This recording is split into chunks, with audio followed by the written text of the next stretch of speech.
Okay guys, good morning. Ayan, breakfast tayo guys. Alam niyo ba guys, kagagaling ko ng palengke kaya tinanghali ako. Pero mamaya guys, naka-live ako. Magla-live pa rin ako 8 o'clock. Kasi nagpunta ako ng palengke 5:30 na guys. Meron akong adult milk. Malamig na tubig na akong inilagay ko. Tapos nagpakulo ako ng balatong. Ayan o. Sino nakaka-relate sa balatong? Ginisang balatong kami ngayon kasi Friday. Ayan. Naggawa ako ng may gatas na powder, guys. Ang ginawa ko, ano rin to, guys, adult milk. Ayan, adult milk. Tapos, meron akong saging. Ang binili ko, saging saba, isang piling. Ilalaga ko lang, guys. Merienda namin. Tapos ito, saging na dilaw. Kaya ito pa lang ang laman ng sikura ko guys, balatong. Pero luto na yung ulam namin for lunch. Adobong atay, saka ginisang balatong guys. Siyempre Friday.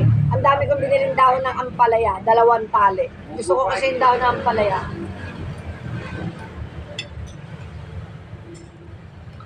Yummy.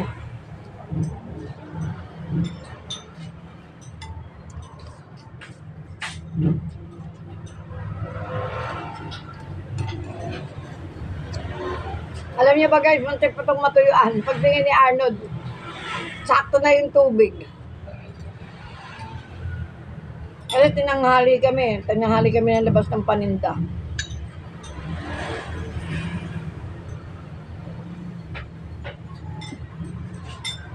Malayo pa yung pinamilihan ko sa Pasig Palengke guys. Taga-Taytay ako.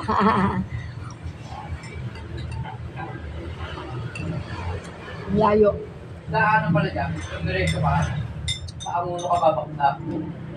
Pagkakumaliwa ka, pagkakumanan ka. Tapos ang kamahay, kaway-kaway, sa nakaka-relate sa kinakain ko. Ginsang balatong na may gatas. Adult milk ang inilagay ko guys. Oo, no? Pagkakumanan ka, Mas masarap powder ang ilalagay niyo. Pwede rin din Ikutan, yung no? iba. Isang ligutan. Adult milk.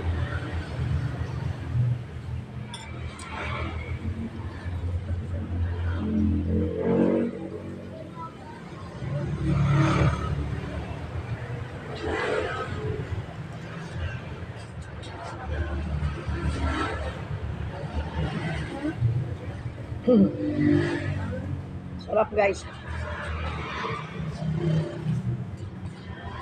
Saging, banana, maganda sa katawan. Saka yung saging sa bagas. Banana. Okay guys, thank you for watching. Love, love, love. See you next vlog. Love you all. Happy day.